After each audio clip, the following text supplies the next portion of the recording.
Welcome to the Pandemonium Witches podcast, where the ADHD has just a touch of autism, where the true crime is as scary as the hauntings and unsolved cases. But the hosts never stay on topic for long. I'm Kat. I'm Rachel. I'm Em. And I'm Meg. Keep your arms, legs, and other extremities in the vehicle at all times, and enjoy the show. So, I don't know if you know, but if there's, oh my god, I love that. Is that Juggy? It's a Hydraful. Okay. I got it from Amazon. I love it. It's 64 ounces. I want one. Okay. That doesn't mean buy one for me, bitch. Jesus Christ. I mean, Christmas. I know. And right. Your birthday. Yeah. So we had the power go out because of the cold, and there was a huge windstorm. Of course, I didn't pay any attention because we haven't recorded in 3 weeks because we had my anniversary, and then we had Thanksgiving and Black Friday. Mm-hmm. So, of course, we didn't record anything.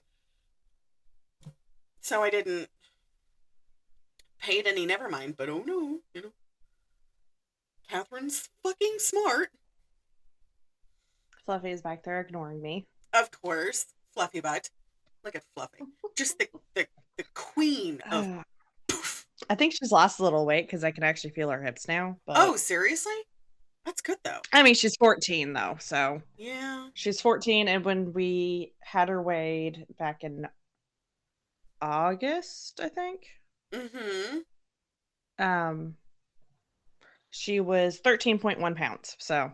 Oh, okay. Not terrible. I mean, no, and she's a bigger cat anyway, so she carries the weight well. She does. And I just know that because she's 14 that, losing weight is a thing. So now I'm like a little bit more hypervigilant. Yeah. What is going on here? Copy. My computer is being dumb. Anyways, as we remember from the last time when the power went out, I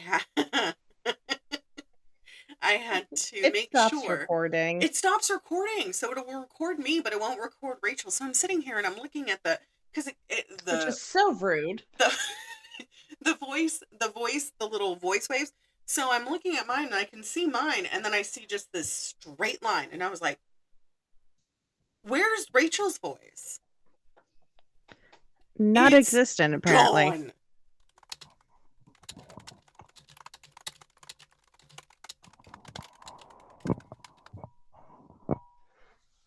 Okay, so part of your morning routine was the longest decided to get up. I fucking love you. Oh, I'm hearing something. Hello?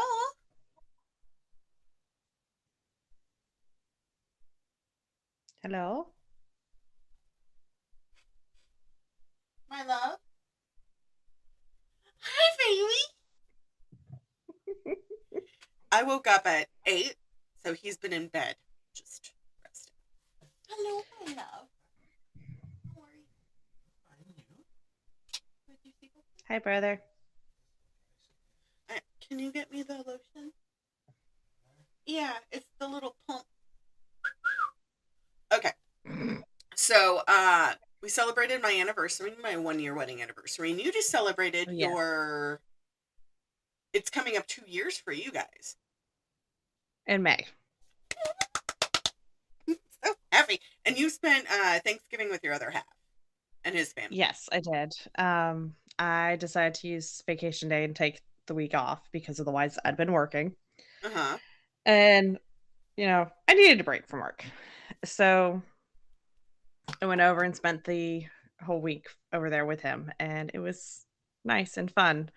I met his mom and his other sister. Aww. I had already met his other 2 siblings and his dad previously.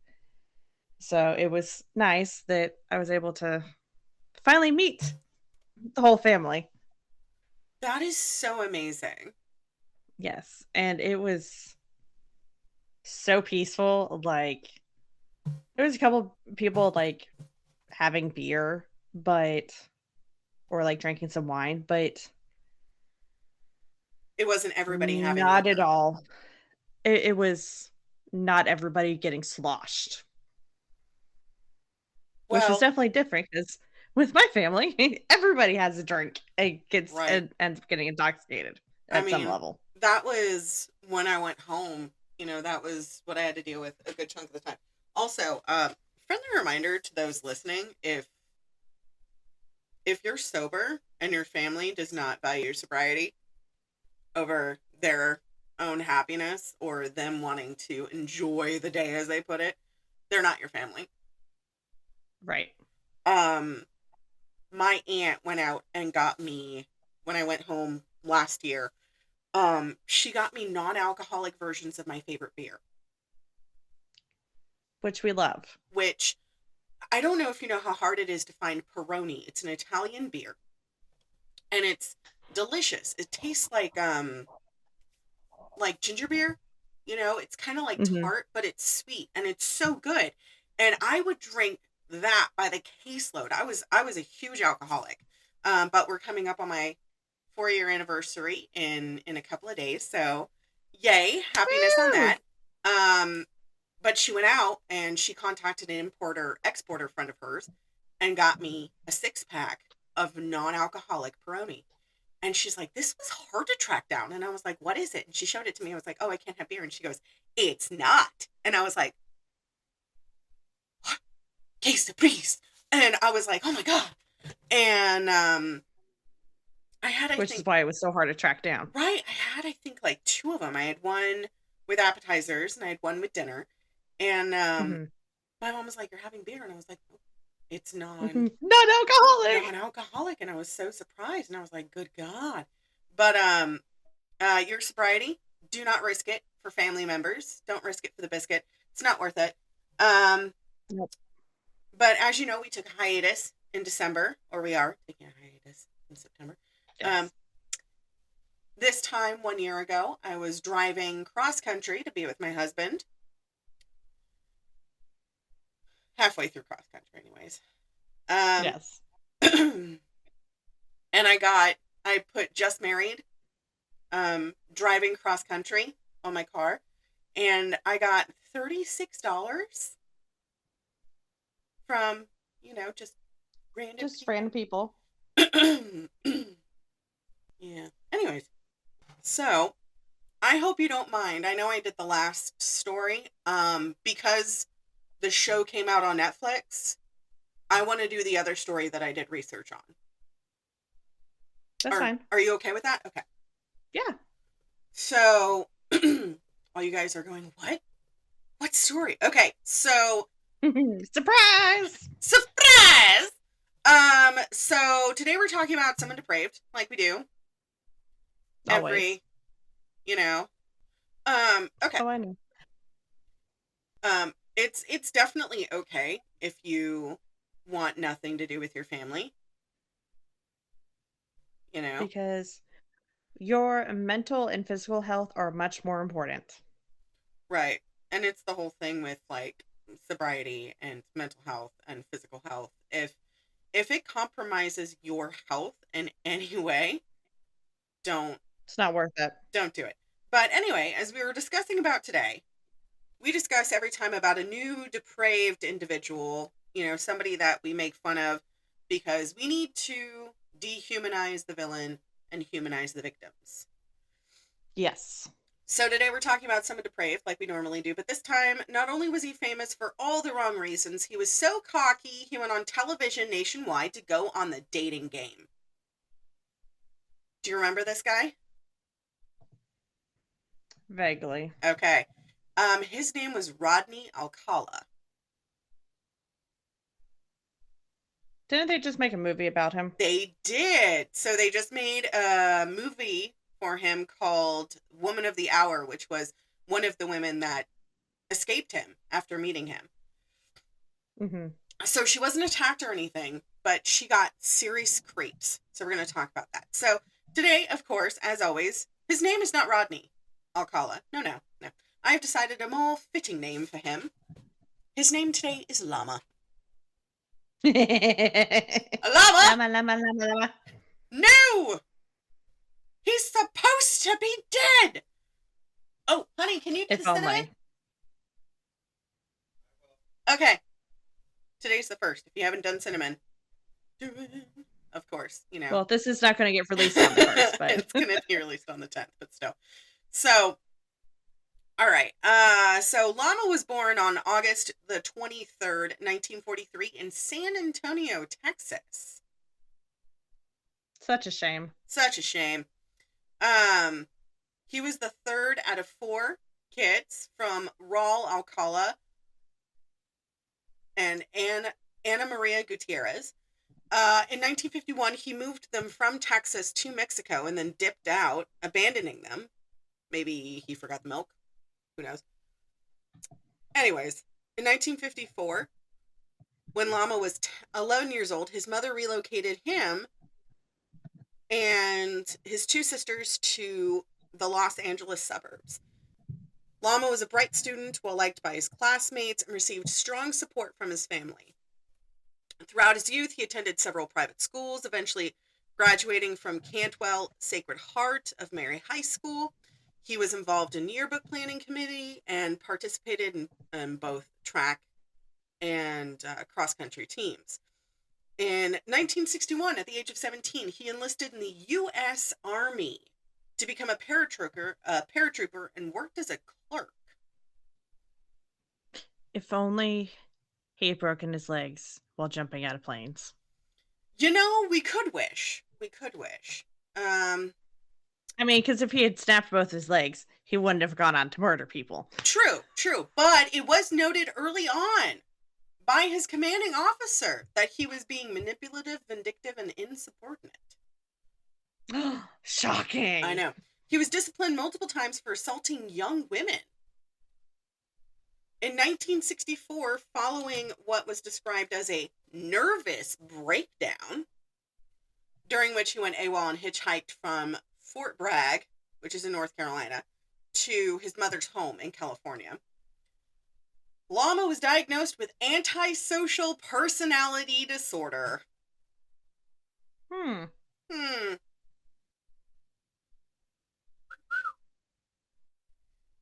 A military psychiatrist also estimated his IQ to be 135. What? Oh, no, scrolling through Facebook and... You know, I can hear when you use the little wheel. God damn it. Oh, it's probably because I turned my mic volume up. Which I appreciate. Yeah. No, I like your mic volume being up. Well, no, I did it on the mic itself. Yeah. So I turned it down. Can you still hear the wheel? No. Okay. I turned up the sensitivity of the mic and you could hear the wheel. So, a military psychiatrist estimated his IQ to be 135. As a result, he was medically discharged from the Army. Not for being too smart, but because of the assaults and the manipulation and the vindictiveness. So he should have been dishonorably discharged, but So speaking of which, sorry, they are starting to go back and redo trials for any essaying or really yep. And if the person has since retired, they will make them come back to service and be retried. Holy shit. Yes, it's a new thing. I follow a Army guy on TikTok called Feral Sai, and he's a SARC, basically. Yeah,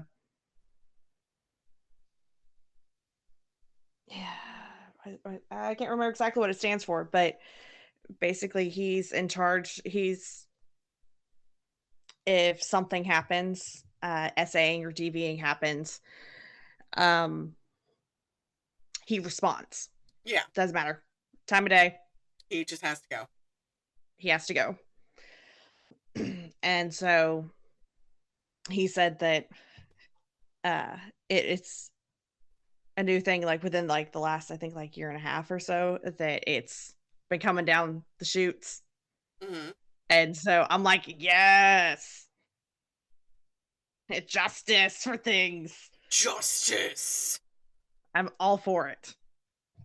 Justice for all. Love that. That's fabulous.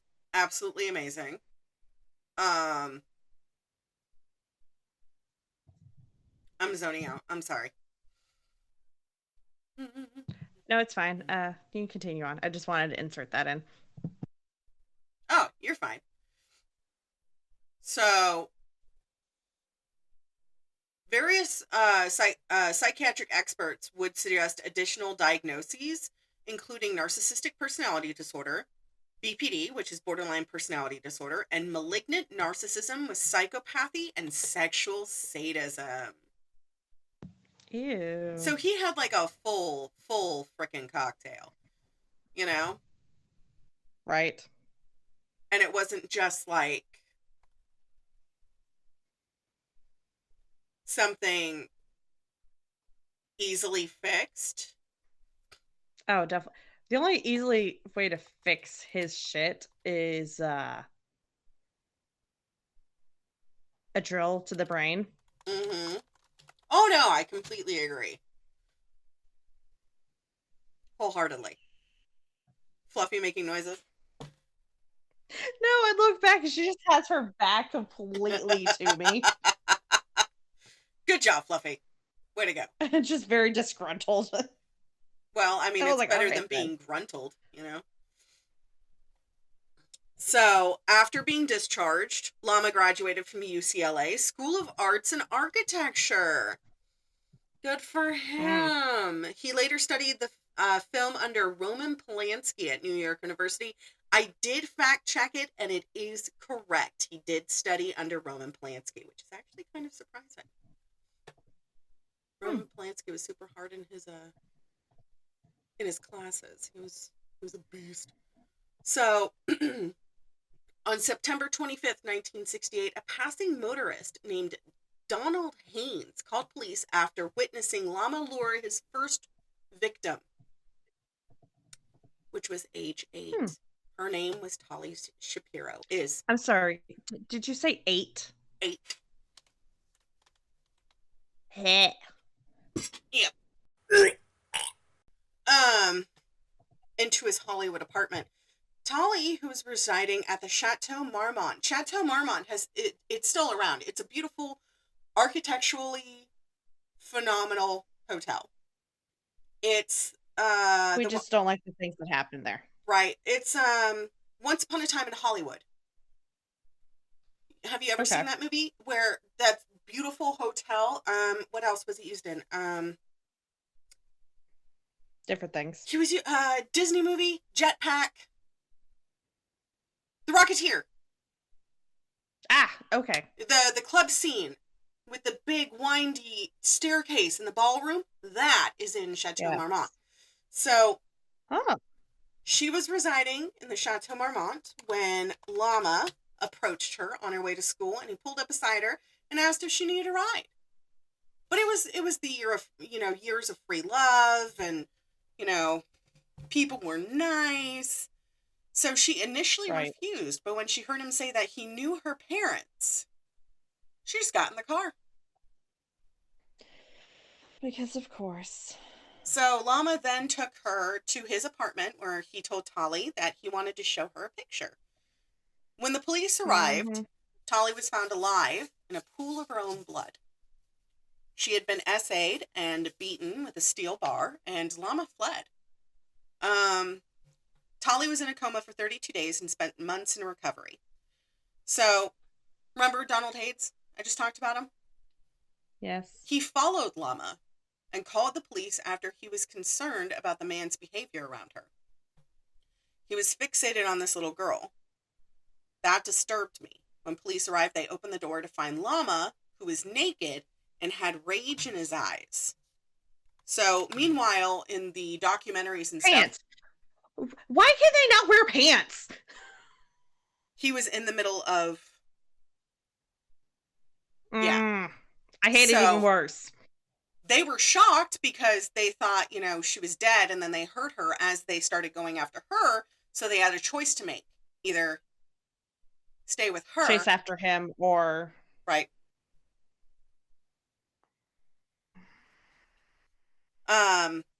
So of course, Christopher Camacho is one of the officers that stayed with her and got her to the hospital. Tolly was unresponsive. She had a metal bar on her neck that was crushing her trachea and windpipe.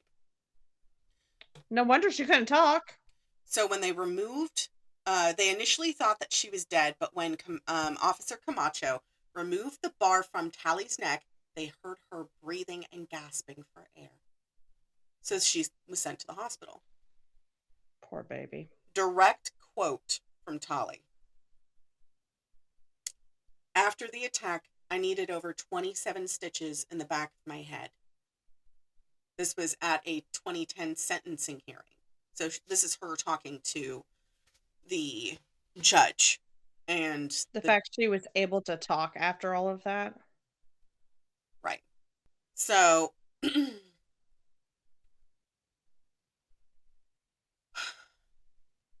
she said, he hit me right over the head, in the back of the head. Lama escaped police through the back door of his apartment, but he left his ID at the crime scene. This helped investigators identify him. It took more than 2 years for authorities to arrest Lama for the horrific crime. There was a problem, though, with her original testimony, because her parents wouldn't allow her to testify in the original case. You and I both know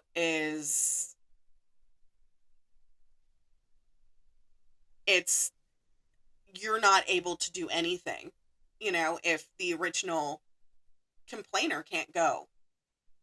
Right. So, of course, because of that, he only served 34 months in jail. I hate it. So, to evade arrest stemming from Tolly's assault, Lama left California and enrolled in NYU under the name of John Berger. Berger.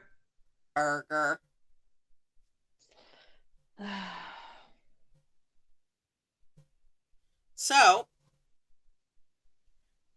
this is where a good chunk of his assaults came into play. So, Cornelia Crilly, 23-year-old Trans World Airlines flight attendant, was found essayed and unalived in her Manhattan apartment on June 12th, 1971. Lama had strangled her with her own nylon stockings, leaving her dead in her apartment at 427 East 83rd Street. Yeah, I hate it too. Lama, it was believed that Lama and Cornelia had met each other when she moved into her new apartment as he was outside, and she accepted his help to move in furniture to her apartment. Her murder remained unsolved until 2011. And you and I both know why it stayed unsolved. Right. Because DNA evidence was in its infancy in the 80s. So, 71, Lama took a counselor job at an arts camp in New Hampshire. Camp called New Beginnings, located in the village of George's Mills on Lake Sunapee, under the alias of John Berger. That same year, the FBI added him to the 10 most wanted fugitives list. Good. Right. So, a few months later, you know, the fugitive lists, do you know where they used to house them? Like, when it was released to the public, do you know where they used to be sent out to? Aside from police stations. Where's the number one place people could find most wanted lists? Shopping marts? That's number 3. Number 1 is post offices. Yeah. Because people would go in to send mail, because this is before you could do packages. And they would see it. Yep. So, a few months later, 2 campers recognized his photo on an FBI poster at the local post office. Post office. My God. So formal. In August of 71, Lama was arrested and extradited back to California. By then, good. Tali's family had moved to Mexico, and her parents refused to allow her to testify at her trial. Because they're just trying to put it behind her. Right. I completely understand it. Because she was a child. She was 8. Right. Her entire childhood was gone. Right. Which I understand why her parents, it sucks that her parents didn't, allow her to testify, but I understand why, Right. So, without a key witness, the prosecutors chose not to pursue charges of rape and attempted murder.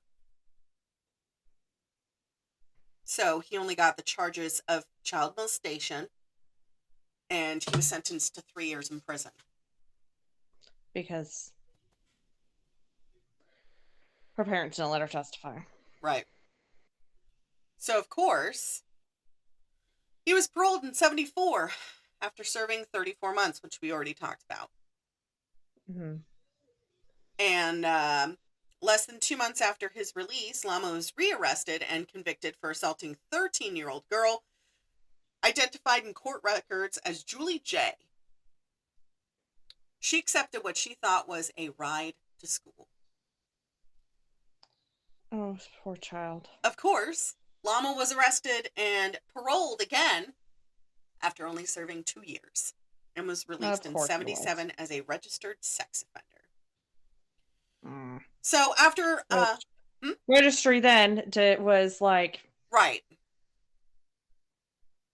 nothing compared to as it is now, but even now it's still right not where it should be. I mean, like, what is it? We were watching a TV show and it was correct. Like, they have sex offender registries, but they're not, a lot of them aren't made for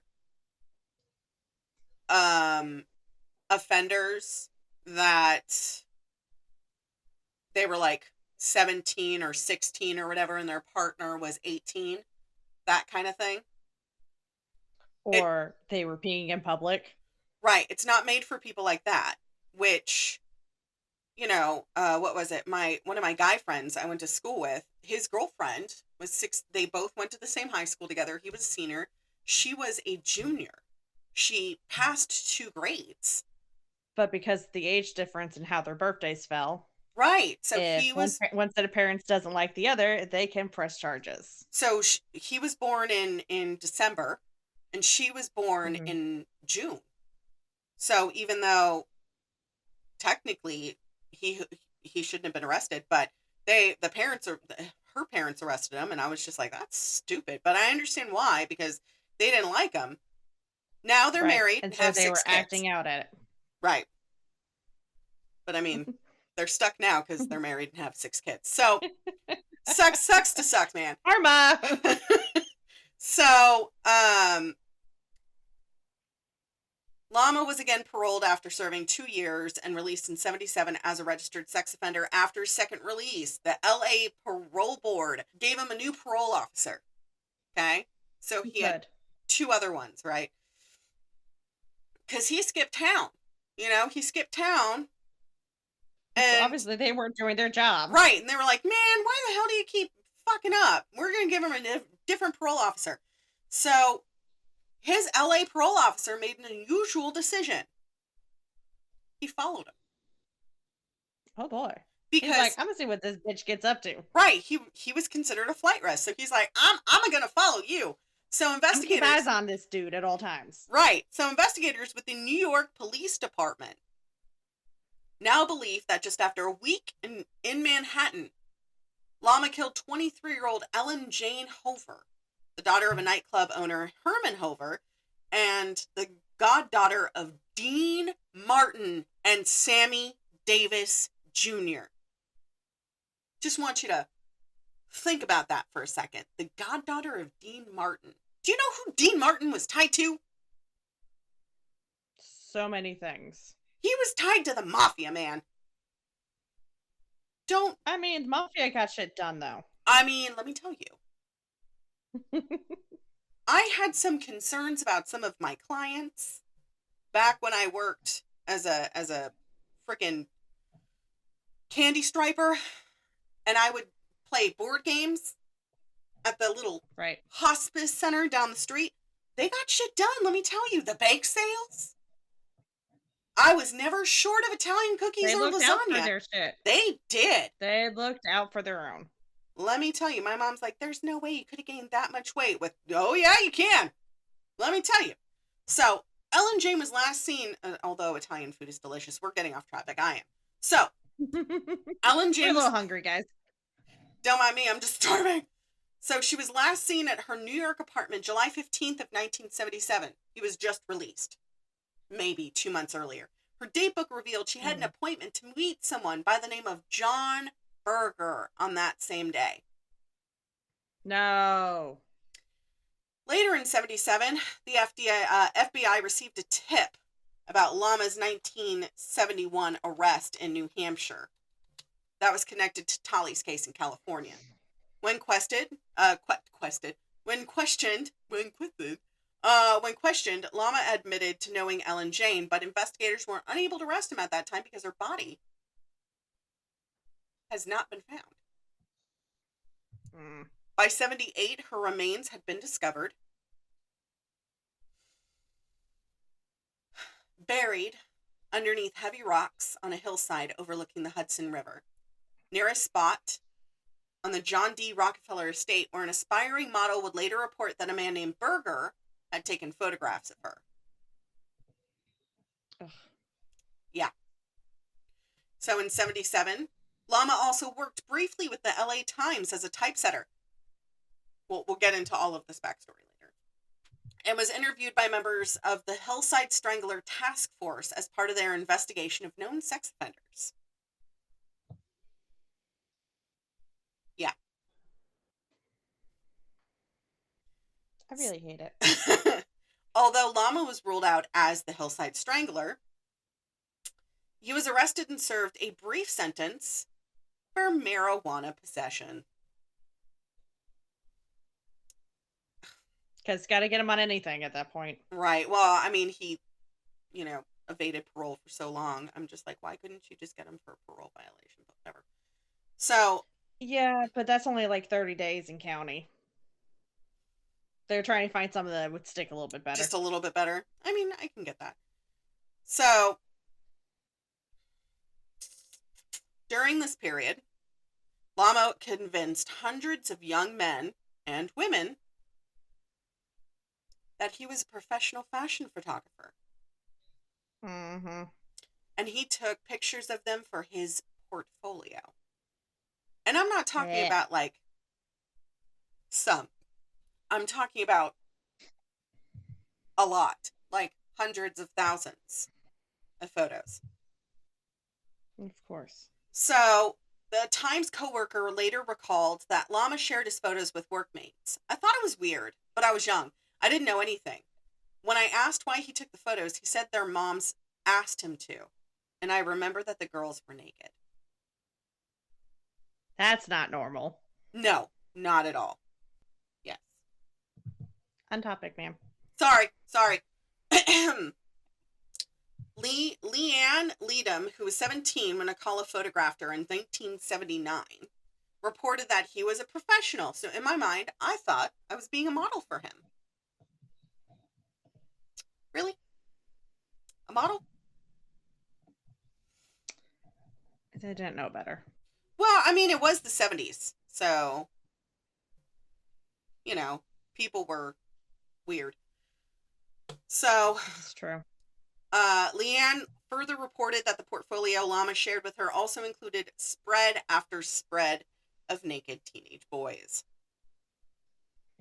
Which that just makes my skin crawl. It just makes me gagging.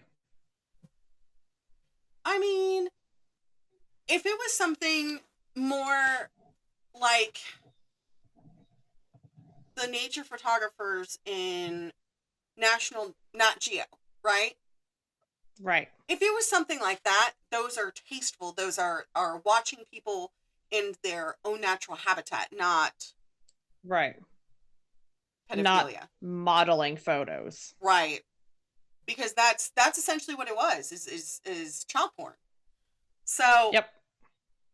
In 1978, in the middle of his huge killing spree, Llama got so egotistical he became a contestant for the dating game, and that's how he got his name, the dating game killer. Because egos. Yes. So host Jim Lang introduced him as successful photographer. Between takes, you might find him skydiving or motorcycling. Just take that in for a second. Of course, there were 2 other bachelors with him. Of course. Jed Miles, a fellow bachelor contestant on that episode, later described Llama as a very strange guy. No shit. So I think I know what it is. It's the desktop. I hear you moving the mouse because I just heard it. Here, I put it on my lap. Okay. So, sorry about that. I need a mouse pad. I will get you one for Christmas with titties. Okay. Titties. Titties. Timmy. So, Llama won the competition and a date with the episode's bachelorette, Cheryl Bradshaw, who subsequently refused to go out with him because she found him creepy. So back then, the dating game would have you go for drinks at the bar next door to the actual recording studio. Right, to actually, do a date. Right, to meet each other, to get to know each other, to just kind of hang out, right? See if things mesh. Well, I'm going to get back to this, so we're just going to put a pin in it, okay? As we do. On November 9th, 1977, before this, Llama murdered Jill Terry Barkham, an 18-year-old girl from Oneida, New York, and disposed of her body on a dirt path near Mulholland Drive in LA. I want you to think about that. Okay? Terry was found. I don't like thinking about it. Terry was found in a knees to chest position, naked from the waist down. I know you don't like hearing about it, but we have to do the victims justice. I know. Okay. There was also signs of SA, and she had been strangled by a pair of blue rope ties and beaten. She also had 3 bite marks on her right breast. Initially, authorities believed Barkham was a victim of the Hillside Strangler because where did he leave his victims? On the hillside. In places. Yeah. In places. So the Hillside Strangler. Blink for a second. Right. Hillside Strangler typically left his victims on the hillsides of LA, which he's also on the list. It was requested. So got to do it. We got a lot of requests for famous ones and not a lot for infamous ones. Right. Not infamous, but you know what I mean. Like not as famous, not as common. Regarded. Yes. So, however, after the arrest of Kenneth Bianchi and Angelo Buono, which were the Hillside Stranglers, neither of them confessed or were convicted of her murder. And authorities determined that her case was completely unrelated, which is good because it was unrelated. Her case wasn't involved with the Hillside Strangler. So,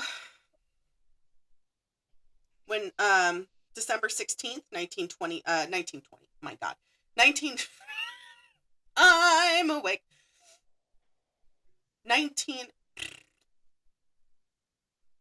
In December 16th, 1977, 27-year-old nurse Georgia Marie Wickstead was discovered dead in her Malibu apartment.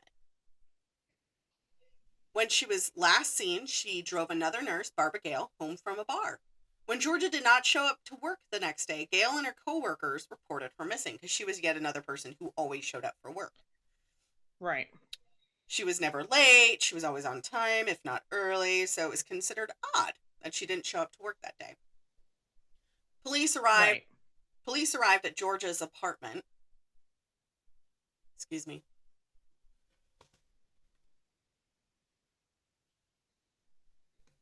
I knew I was going to sneeze. I was trying not to look up because if I looked up, I was going to sneeze. I looked up and I sneezed. So, police arrived at George's apartment to find signs of a forced entry. So before he wasn't breaking his way into apartments, before he was being let in. Remember? He was that safe guy. He was the one who was just taking photos. So, Georgia was posed naked on her bedroom floor, strangled with a pair of her nylons. She had been essayed and her skull had been bashed in, and her genitals had been mutilated. And of course, I'm putting a trigger warning at the beginning, like we do. Yes. I'm not going to just raw dog it and not let people know that this is going to be a very triggering episode, because it is. It was hard for me to write it. I could only do the research when Josh was home. Right. I don't blame you. Yeah. So prosecutors later used DNA evidence and a handprint found at the scene to convict Lama. Because, you know, he was convicted later, you know? Right. On June 24th, 1978, Charlotte Lee Lamb, a 31-year-old legal secretary from Santa Monica, was found dead in the laundry room of the apartment complex where she was living in El Segundo. She had been essayed, beaten, and strangled with a shoelace, and posed with her hands behind her back. I hate every bit of this. I know, I do too. I'm sorry. I would say it's okay, but it's not. So DNA at the scene would match that of Lama, and DNA on the pair of earrings found in his storage locker after Robin Christine Samso's 1979 murder would eventually prove a match to Miss Charlotte's DNA. On February 14th, Valentine's Day of 1979, Lama picked up 15-year-old hitchhiker Monique Hoyt in Riverside County. I know you and I both know about the pictures. I did not take photos of those. I was respectful of you and respectful of the victims. I did not take screenshots. Oh, thanks. You're welcome. What I do want to remind people is the picture where everybody knows this photo. It is so famous. He drove Monica to his apartment where he essayed her and then traveled to Joshua Tree. There was a Polaroid photo that became synonymous with him. And it's her standing in the middle of the National Forest in Joshua Tree. So he took these photos of her. There were several photos of her in her underwear as well as her nude, and photos of him raping her. And this became his thing. Like, he would do this. So he ended up binding her and gagging her and sustained an assault, which included rape and sodomy. He then, because of course it did. Right. He then bludgeoned Monique with a rock on her head, but she escaped when Lama entered a gas station bathroom on the drive back to Riverside. Oh, good. Monique lived. Yay! We love the survivors. We do. I mean, we also love the victims. We care very much for the victims. Yes. But we love it when the survivors survive. Yes. So she ended up filing a police report about her ordeal, and Lama was arrested, but his mother posted bail. Of course she did, because that couldn't have been my precious baby boy. My baby. My baby couldn't possibly do that. He's a good man. So on June 13th, 1979, Jill Marie Parento, a 21-year-old computer key punch operator, left work early to go to a baseball game. We love that. We love baseball. Yeah. I personally like hockey and rugby, but that's just because the contact sport, you know? Right. Baseball's everybody, great. they're their own thing. Yes, they are their own thing. So when she did not make it to work the following morning, police went to her Burbank apartment and found signs of a forced entry. Of course it did. Jill was dead, naked, on her bathroom floor. She was posed with pillows under her shoulders. She had been essayed, beaten, and strangled. However, the killer cut himself crawling through a window, and blood evidence would later identify Lama as the perpetrator. Let's just... Huzzah! Give it up for DNA evidence! Our lovely friend DNA. Doesn't always make an appearance, but when it does, it is fantastic. It is satisfactory, let me tell you that. So, of course, Jill's friend, Catherine Bryant, testified at her trial for her. And Jill had met Lama at a club several times previously. So he knew of her. That's a problem. Always. June 20th, only 7 days later, Robin Christine Samso, a 12-year-old girl from Huntington Beach, disappeared as she rode a borrowed bicycle from her Huntington Beach home. She was on her way to her ballet class. Why was he out in public? His mom made bail, remember? We just talked about this, Rachel.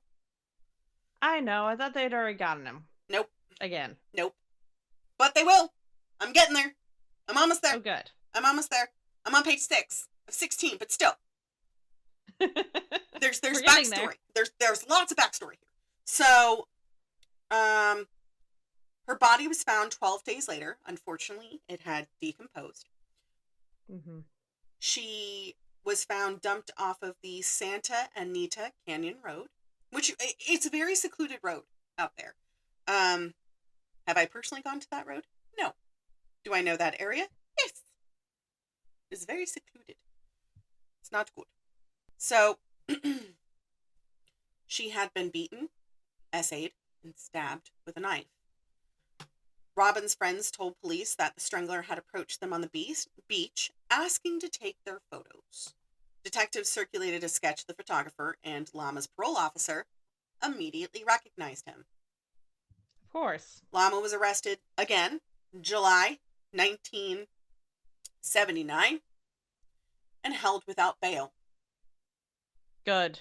He went to trial and was found guilty in May 1980 and sentenced to death in June. However, the verdict was overturned by the California Supreme Court in 1984 because jurors had been improperly informed of his prior sex acts. Take that in. You're allowed to feel angry. You're allowed to be upset. This is a very upsetting case. It was upsetting for me to do research on, so you're allowed to feel what you're feeling right now. I know. You good? Yes, keep going. All right. In May 1986, the second trial, virtually identical to the first except for the omission of the prior criminal record testimony, he again was convicted and sentenced to death in August. A little bit better? A little bit? Yes. Okay. In 1992, the California Supreme Court upheld the verdict, but Lama filed a federal habeas corpus petition. And in 2001, the United States District Court judge granted it, overturning his second conviction. I know you're angry. I know the gasps that were just audibly just sent out to the ether. Because, Donnie, and yes. my kid Cheyenne, they actually talk back to the podcast. Hello, ladies. We love you. We love you so much. Keep talking. We love it. Yes, the gasps. The inaudible gasps that I know I heard. The, oh my God, the clutching of pearls. Yeah, I know. I had that too. So, The decision was upheld in 2003 by Ninth Circuit Court Appeals Panel, in part because a witness was not allowed to support Lama's contention that the park ranger who found Samso's body had been hypnotized by police investigators. Take that in. I'm sorry, what? A witness was not allowed to support Lama's contention that the park ranger who found Samso's body had been hypnotized by police investigators. Who said he had been hypnotized? It was in the court documents. I wasn't about to put all of that in here because I already had. But his court documents, all of his trials are free access. Yay! We love free access. There are things that are blacked out, but you can access them in the public library. Love that. Library of Congress. Library. I can't remember. I have the link. I'll put it up. So, while preparing for their third prosecution in 2003, Orange County investigators learned that Lama's DNA, sampled under a new state law over his objections, matched semen at the rape murder investigations of 2 scenes of women in Los Angeles. They matched. Yay. So these were cold cases, and it dinged. Additional evidence, including another cold case of DNA match in 2004, led to Lama's indictment over the murders of 4 additional women. Jill Barcombe, 18, New York runaway, found rolled up like a ball in a new Los Angeles ravine in 1977. Originally thought to be a victim of the Hillside Strangler. Georgia Wickstead, 27, bludgeoned in her Malibu apartment in 1977. Charlotte Lamb, 31, raped and strangled and left in a laundry room in El Segundo. And Jill Parento, 21, killed in her Burbank apartment in 79. That's it. So this was all matched in 2004. Okay. So. Wait, so this whole entire time, this dude's been alive? Oh, yeah. We get to his death soon.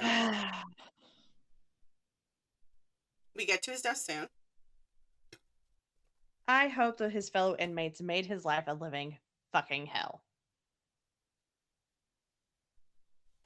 They did. Good. All right. So, all the bodies were found posed in carefully chosen positions. Another pair of earrings was found in Alcala's Seattle storage locker, and they had residue that had Miss Lamb's DNA on it, which we talked about earlier. During his incarceration between the second and third trials, Lama wrote a self-published book called You, the Jury, in which he claimed innocence in the robbing case and suggested a different suspect. Hold on. I know.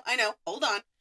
He also filed 2 lawsuits. I know that face. He filed 2 lawsuits against the California penal system for a slip and fall incident and for refusing him a low-fat diet. There's so many things I want to say. I don't know where to start.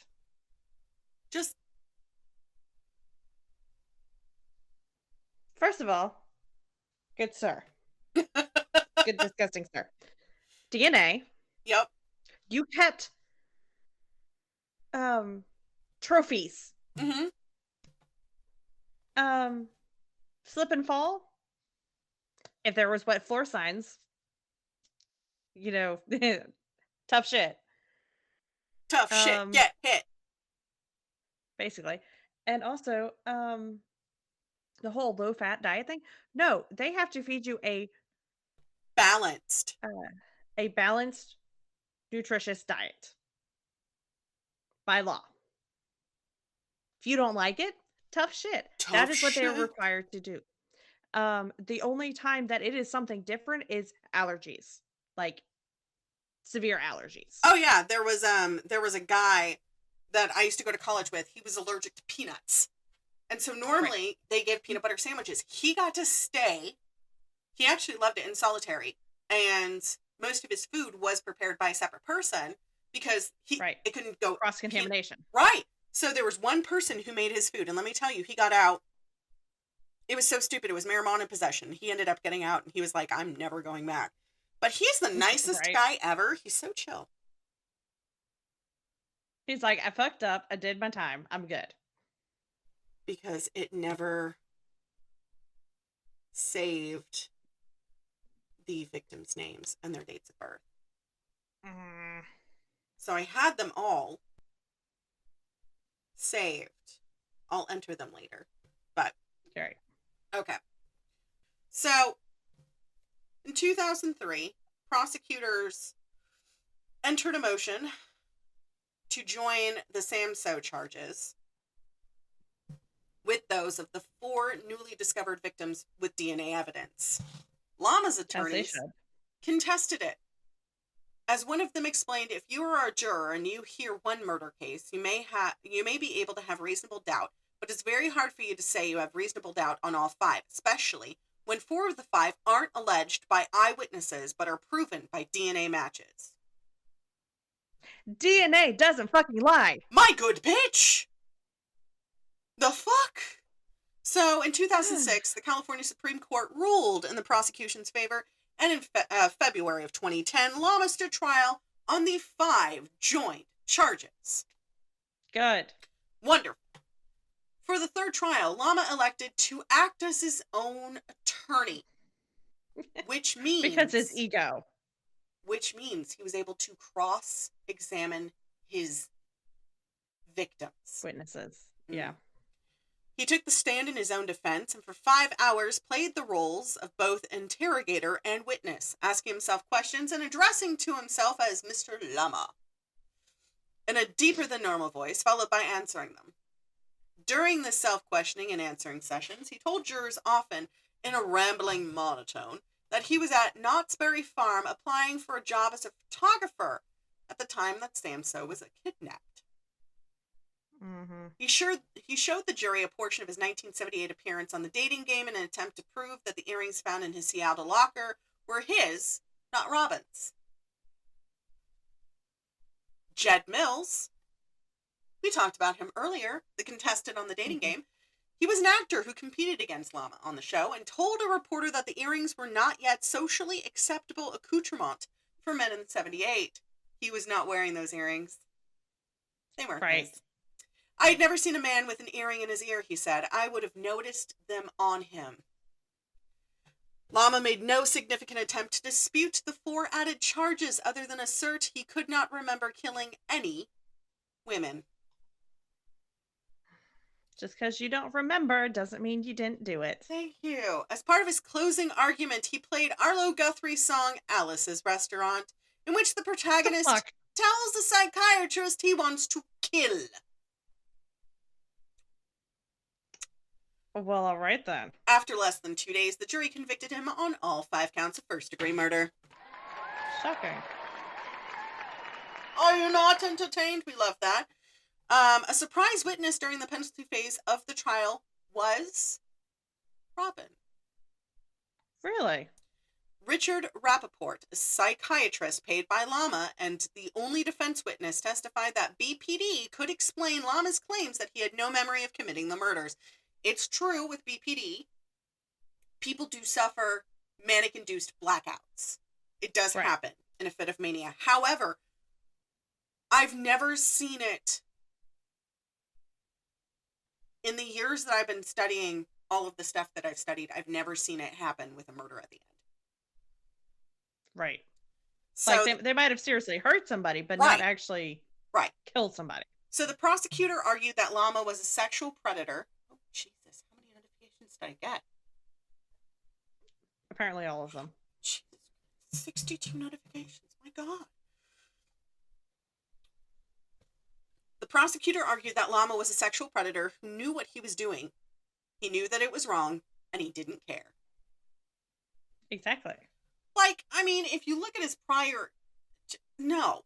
After his 2010 conviction, New York authorities announced that they would no longer pursue Llama because of his status as a convict awaiting execution. Nevertheless, January 2011, Manhattan grand jury indicted him for the murders of Crilly and Hoover in 71 and 77. Again, let's just... Yay. Love that. Love that. In June 2012, he was extradited to New York, where he initially entered not guilty pleas on both counts. December 2012, Unfortunately, that. right. December 2012, he changed both pleas to guilty, citing a desire to return to California to pursue appeals in his death penalty conviction. On January 7th of 2013, a Manhattan judge sentenced Lama to an additional 25 years to life. So he's already serving 5 consecutive life sentences. Consecutively. Yep. Mm-hmm. Oh, no. He's going to be buried under the jailhouse, like my dad likes to say. Oh, yeah, I hope so. I just finished my coffee. Oh, boy. By the way, Party Possums, if you have been hydrating this whole time, we're an hour and 3 minutes into this. Drink, you dehydrated houseplants. Jesus Christ. Right. I'm talking to you too, bitch. Oh, I know. I've been drinking. Mm-hmm. But mine is 64 ounces, so it's a little bit bigger. I have to fresh it out, otherwise I'm constantly peeing. I mean, same. I got up twice last night in the middle of the night to pee. Once at 1 a.m. I was already dead asleep, and my bladder went, tough nuggets, bitch, get up. And then I got up again at 3. I was so tired. I was Sounds about right. So I had the little thing. You know, I wear my watch to sleep, and it notified me that I apparently got up at 1 and 3. I don't remember this. Because it was half awake. Gotta go pee, come back to bed. So, 2010, March, the Huntington Beach, California, and New York City Police Departments released 120 of Lama's photographs. 120 women, boys, girls. These were 120 people that had not yet been identified or found. Like, they just revealed, like, the faces, right? Mm-hmm. Not the actual photos, just the faces. Oh, good. Okay, like, I got concerned there for a minute.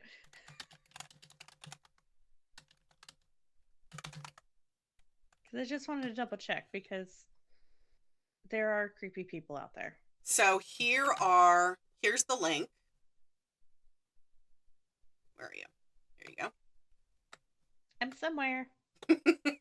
So these are the up-close photos of his victims. So they're not, you can see their faces, you can't see anything else. So they are all unidentified, and there's still a lot of them that haven't been found. So I did dive a little deep into this. I didn't go huge into it, but a lot of them are children. Of course they are. Yeah. Because he had a thing. He did have a thing. Very disgusting thing. He did.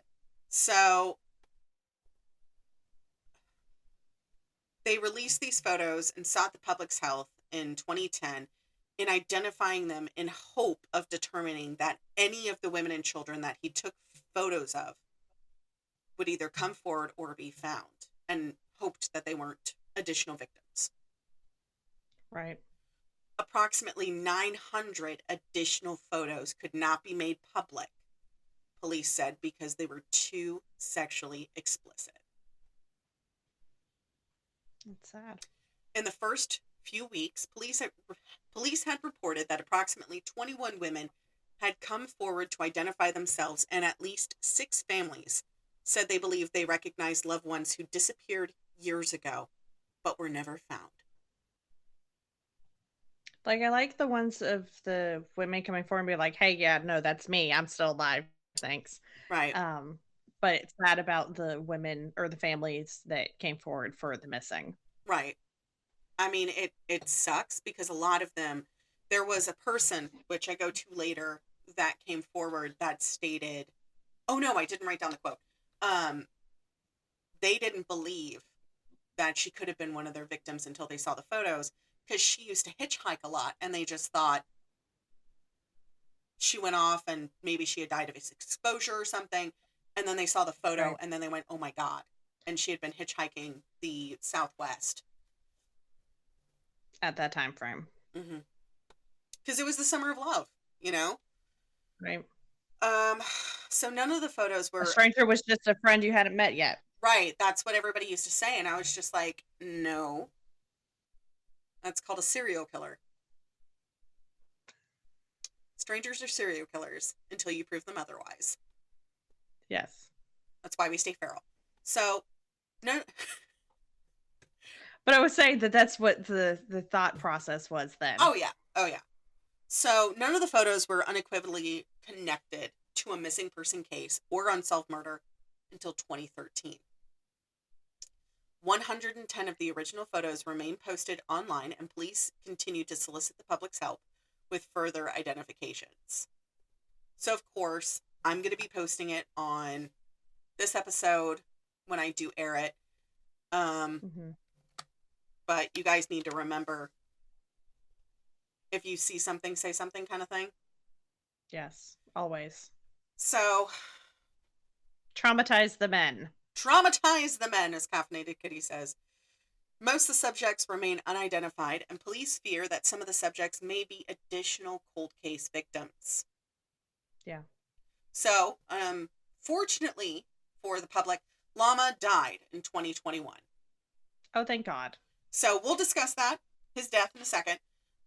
Morgan Rowan contacted Steve Hodel, which was one of the original investigators on the Robin case, and described being attacked by Llama in July of 1968 when she was 16. Okay. Morgan claimed she was living in Hollywood and she was approached by Llama at a teen nightclub on the Sunset Strip, because teen nightclubs were a thing. Right. She entered his car believing he would be driving her to an IHOP. Unfortunately, that's not what happened. Nope. Instead, Llama drove to his apartment a few blocks away, where he said he was having a party. When they arrived, he dragged her into his bedroom, barred the door, and then beat and raped her. Morgan was rescued by friends and acquaintances who broke into the room through a window. Yay for those kind of friends. Llama fled and Morgan was pulled from the apartment by friends. Morgan then told People magazine that Llama was tall, attractive, and charismatic, and she never saw him as dangerous. She recalled that Llama kept looking over at her and smiling. She scratched his arm with her fingernails to get his attention, and when he didn't stop, he pulled her into an alley behind the club.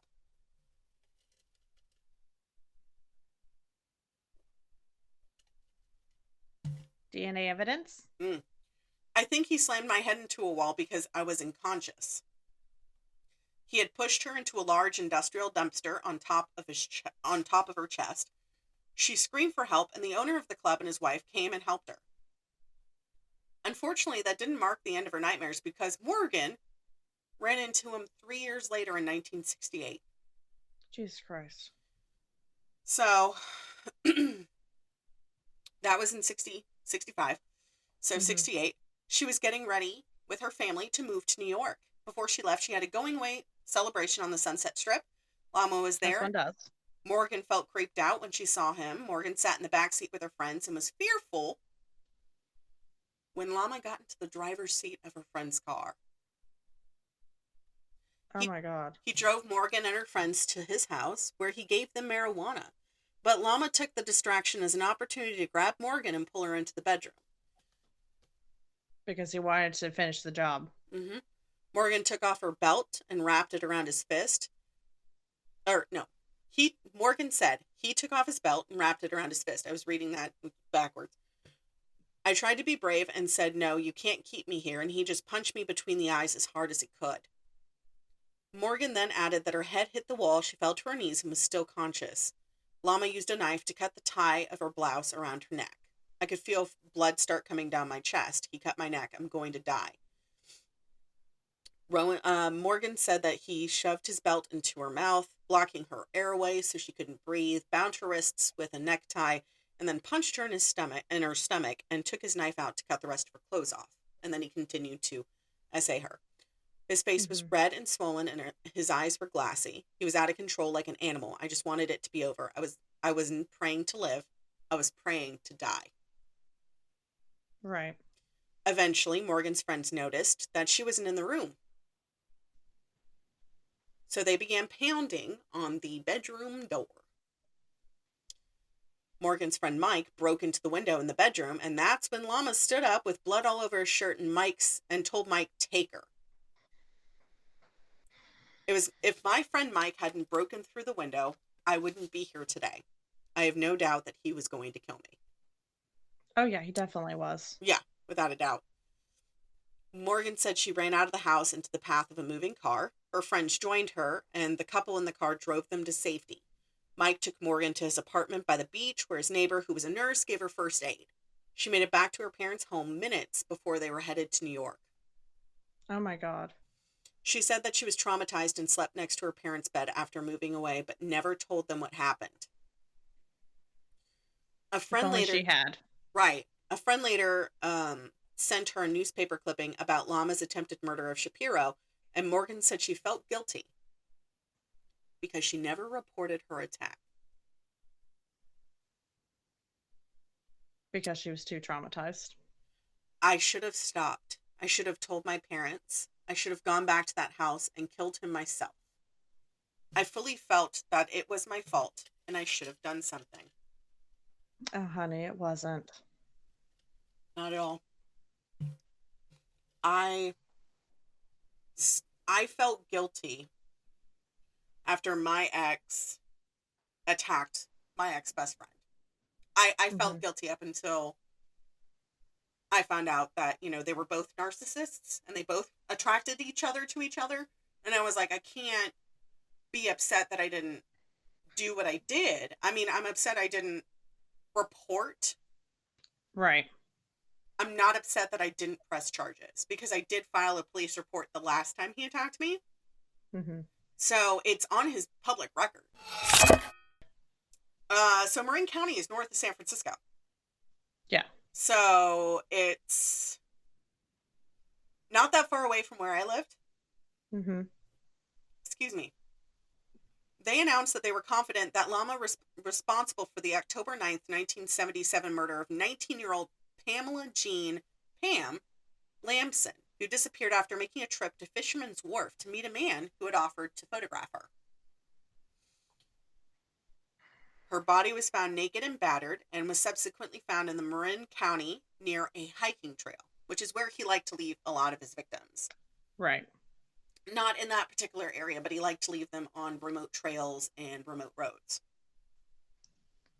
So, with no fingerprints or usable DNA, charges were never filed.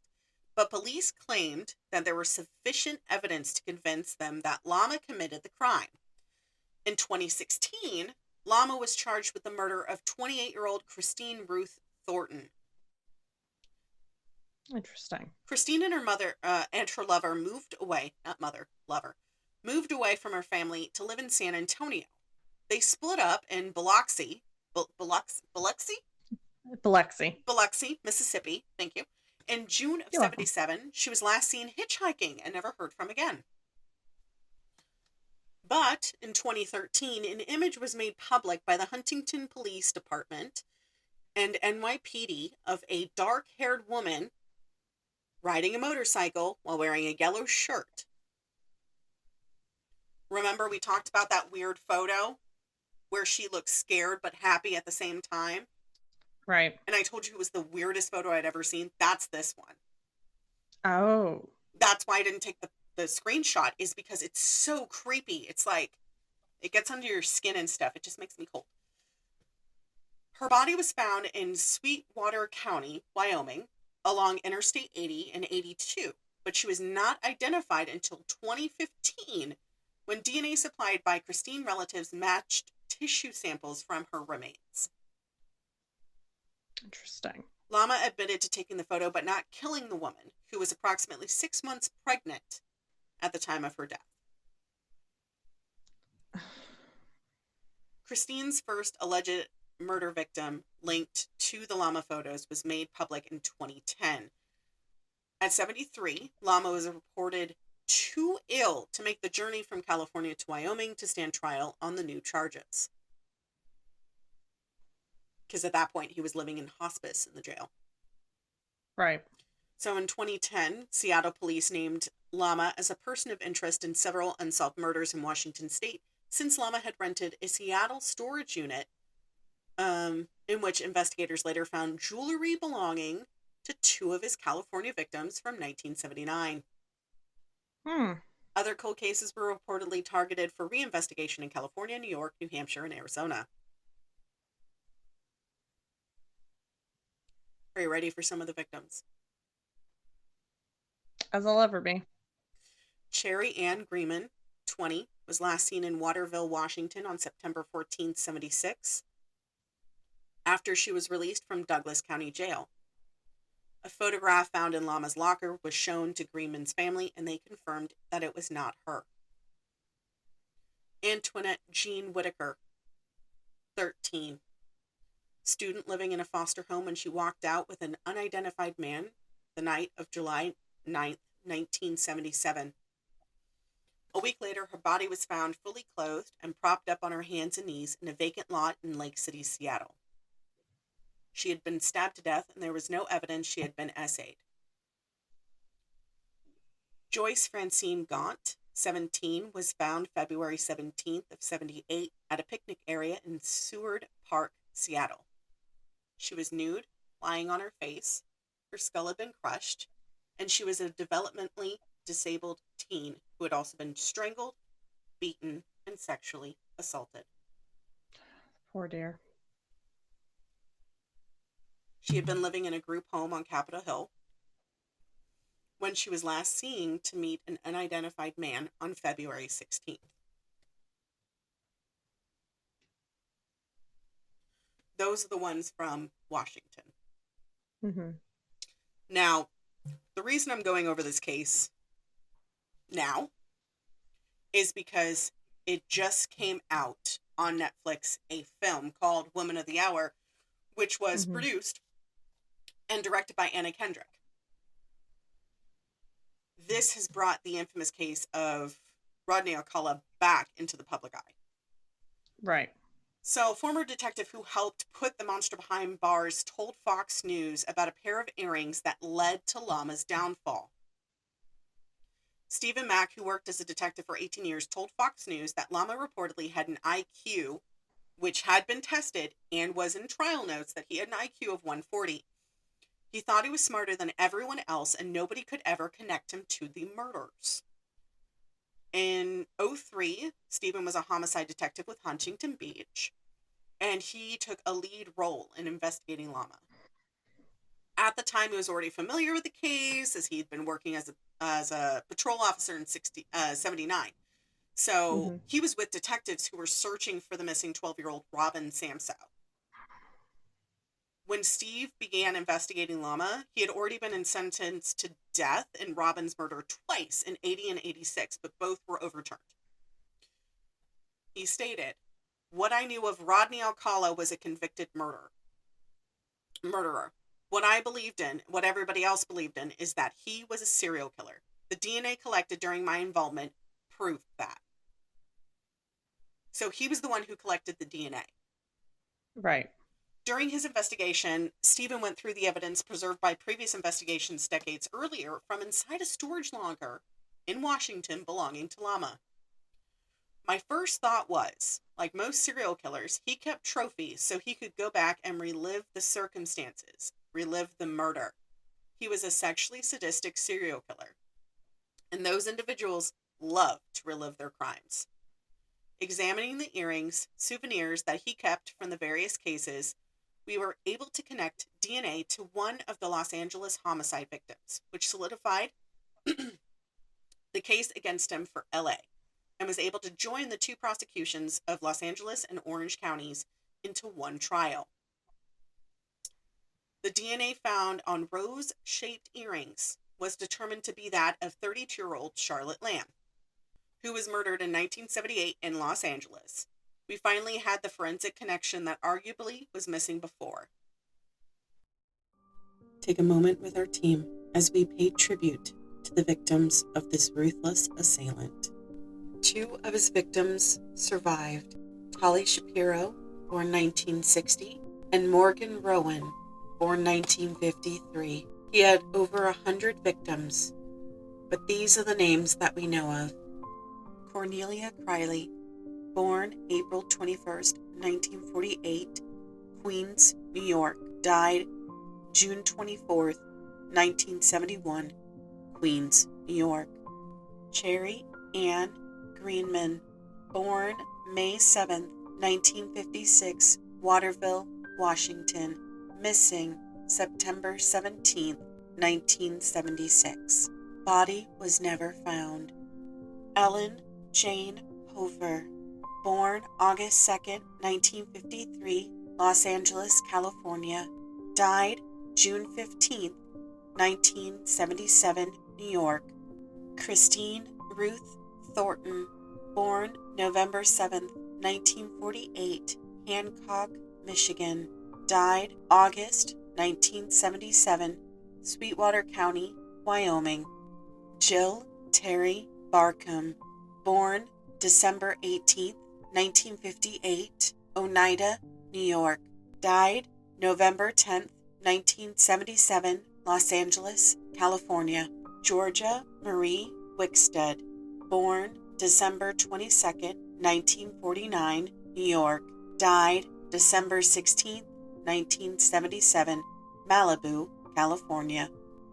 Antoinette Jean Whitaker, born September 11th, 1963, Seattle, Washington, died July 9th, 1977, Seattle, Washington. Joyce Francine Gaunt, born November 2nd, 1960, Seattle, Washington, died February 17, 1978, Seattle, Washington.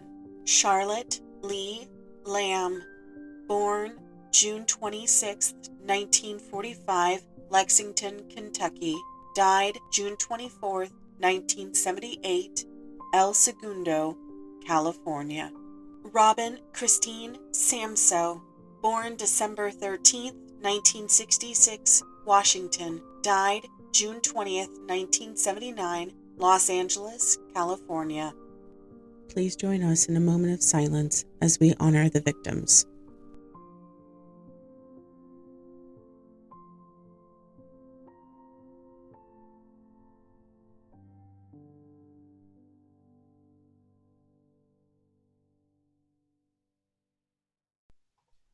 So Alcala died in 2021 on July 24th at the age of 77.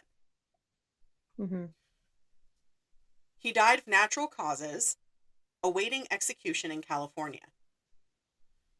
Stephen said this about his death. He did end up living a miserable life when he died in a prison hospital. Whatever happened to him wasn't enough. In my opinion, he should have suffered more than just the loss of freedom. I completely agree. So of course it's been in the media, right? Mm-hmm. So there was a true crime series in 2010, 48 Hours mystery broadcast called Rodney Alcala, The Killing Game. I have watched. It's terrible. If you like true crime, watch it. If you do not want to know specifics, don't watch it. Right. In 2017, a true crime series called Murder Made Me Famous, broadcast on Reels, did an episode about Alcala called The Dating Game Killer. In 2020, did an episode on Alcala called The Dating Game Killer, same name. 2017, a biographical film called The Dating Game Killer was directed by Peter Medic and broadcast on American television network ID, Investigation Discovery. 2022, a 3-part television documentary series about him was released called Dating Death. I did watch it during COVID. It was great because it dove into the women who dated him, who weren't his victims, and they had just dated him. But and were able to get away with their lives. Right. In 2024, Women of the Hour, which we talked about with Anna Kendrick, mm-hmm. The film depicts several of Alcala's murders as well as his appearance on The Dating Game. In a recent interview with Rolling Stone, Anna Kendrick said that she wanted the film to shine a spotlight on the misogyny that permeates every part of our culture. allowing men like Alcala to kill women for years without anybody seeing anything. Because the reason why women and men don't report rape is because a lot of the time we're not believed. Exactly. So she's like, I feel like the question in the air for a lot of Cheryl's story is, hang on, did you see me as a human or something else? Especially for women, it's, well, what were you wearing? Right. And how many drinks did you have? They had you went out to a club. Right. And then even if rape kits are taken, there's no guarantee that it's not just going to go sit on an evidence shelf. Right. At a police department. Right. I mean, like, they had that art exhibit in New York, which did make its way to LA and to Texas, which was called What Were You Wearing? Right. And one of, I did go to it when I was in LA, and one of the things was a little taffeta dress and a girl with pigtails and a jump rope. And I was like, you've got to be freaking kidding me. Like, I'm upset. I'm disgusted. But right. If you guys haven't seen it, it's been around since I think like 2016, 2017. It's a mind fuck if you ever go see it. So I'm going to give you a couple of examples of the plot points and details that were actually rooted in fact from the story of Woman of the Hour. That's straight tart. My God. I did not mix this in. Oh my God. It's not well mixed. I was like, why does my throat hurt? Oh, I didn't mix in. It's straight additive. Oh my God. It's the water mixers. It's got electrolytes in it, but it's tart. Anyways, so the first one is Cheryl Bradshaw, who is the leading lady on The Dating Game. Never went on a date with Llama. That is correct. So they won an all-expenses-paid trip to Carmel. But before they would go on the date, they would meet at the bar next door. It's a little tiki bar. In real life, Rodney Alcala was bachelor number 1, and the prize was tennis lessons and a trip to Magic Mountain, which was huge in LA. Right. In the show, he's bachelor number 3. Still. In the film version, instead of waiting for the date, Cheryl and Llama go to Mai Tais at a dimly lit tiki bar next to the television studio, during which he creeped her out enough to cancel their Carmel trip. But there's no evidence that the real Cheryl ever saw Alcala after filming the show had wrapped. Morgan Rowan, who survived being attacked by him at age 13 and 16, told The Sun that Cheryl met him for a few minutes backstage, and then she told the producer she didn't want to go because she thought he was creepy. Overall, now, Morgan, 72, living in Glendale, was disappointed in this take of the crimes because she said the filmmakers did not consult the survivors, and the story wandered too far from the actual fact. Wow. I don't like the revision of history, and I don't like the fact that they're giving him more fame and attention. Second, there wasn't a woman in the Dating Game audience who recognized Llama. That is correct. During the taping of The Dating Game, the film shifts focus to the contestants on stage and a member of the studio audience, Laura, who instantly recognizes Llama as the man who murdered her friend. She had previously reported the crime to the police, but wasn't taken seriously and has the same experience when she tells her boyfriend, who's also at the taping, and a security studio guard. Kendrick told Rolling Stone that while the character of Laura is fictional, she represents the grief and frustration of the real-life people who tried to report Llama. I get that. But why? Right. Why put it like that? Why not have it be somebody reading the newspapers? You know what I mean? Yeah. There was, however, someone who recognized Llama on The Dating Game, a Huntington Beach, California detective investigating Llama for the 1979 murder of 12-year-old Robin.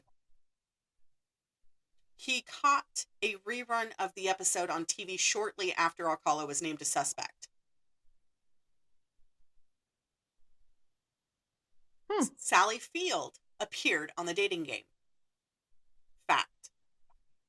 Bradshaw's manager in the movie persuades her to be a contestant on the dating game by telling her that actress Sally Field was also on the show. Later, when Cheryl is giving herself a last-minute pep talk, she repeatedly reminds herself that she was following in Field's footsteps.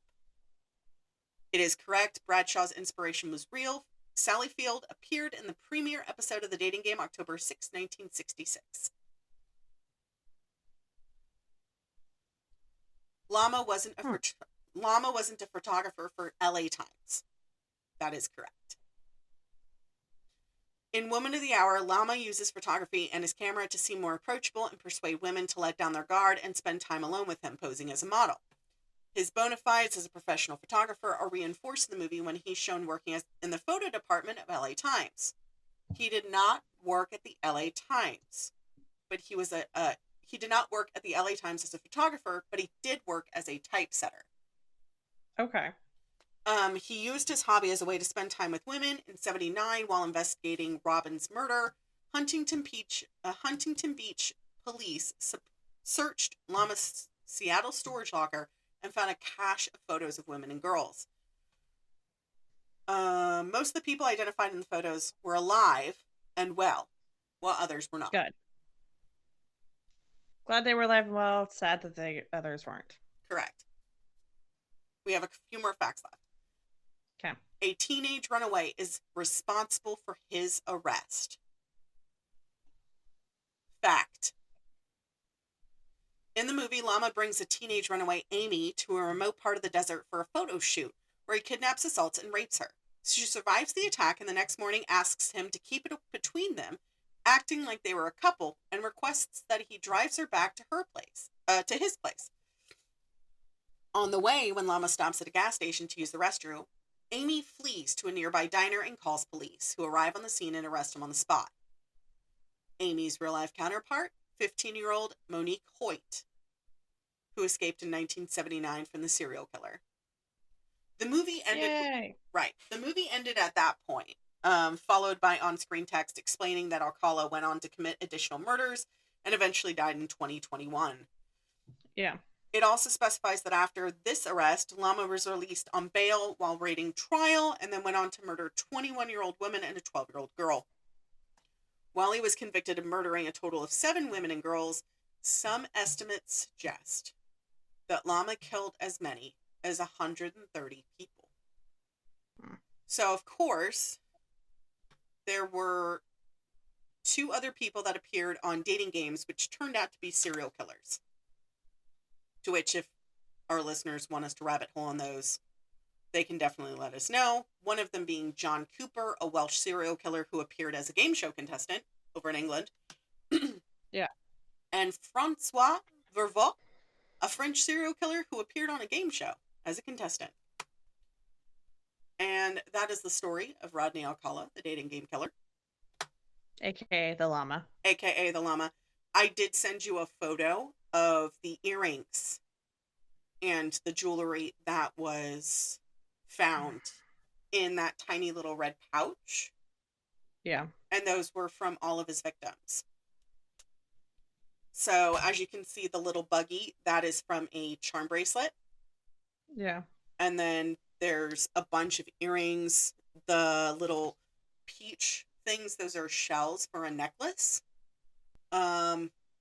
I hated researching this. I fully believe it. I want to do something warm and fluffy for the next episode. We're already doing something warm and fluffy next, but I'm just solidifying it. I hated today. I did too. Of course, there's going to be a minute of silence in here, guys. If you guys want to fast forward, you can. But it's just for all of the victims of Rodney Alcala. So that way they can get some sort of resemblance of justice.